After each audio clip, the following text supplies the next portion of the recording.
ఓం శుభంకరయే నమః.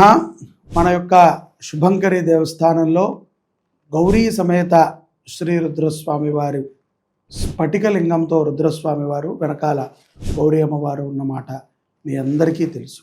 ఈ కార్తీక మాసంలో పురుషులకి మాత్రమే ప్రవేశాన్ని ఇస్తూ గర్భాలయంలో స్ఫటిక శివలింగం దగ్గర కూర్చుని రుద్రాభిషేకం చేసుకునేటువంటి అవకాశాన్ని కల్పిస్తున్నాం. ఇది పురుషులకి మాత్రమే పంచా ఉత్తరీయ ధారణతో రావాలి. ప్రతి సోమవారం కార్తీక మాసంలో ప్రతి సోమవారం ఉదయం 5 గంటల నుంచి 11 గంటల వరకు, మళ్ళీ సాయంకాలం 5 గంటల నుంచి 7 గంటల వరకు ఈ కార్యక్రమాలు జరుగుతూ ఉంటాయి. సోమవారంతో పాటుగా శుక్లపక్ష ఏకాదశి, కృష్ణపక్ష ఏకాదశి మరియు ఆరుద్ర నక్షత్రము రోజున మరియు పౌర్ణమి, మాస శివరాత్రి రోజు కూడా ఈ అభిషేకాలు జరుగుతాయి.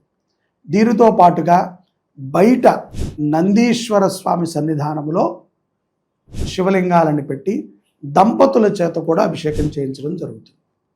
అవకాశం ఉన్నటువంటి వారు ప్రతి ఒక్కరూ ఈ యొక్క అభిషేకంలో మీరు పాల్గొని ప్రత్యక్షంగా శివానుగ్రహాన్ని పొందండి. జై శుభంకరి.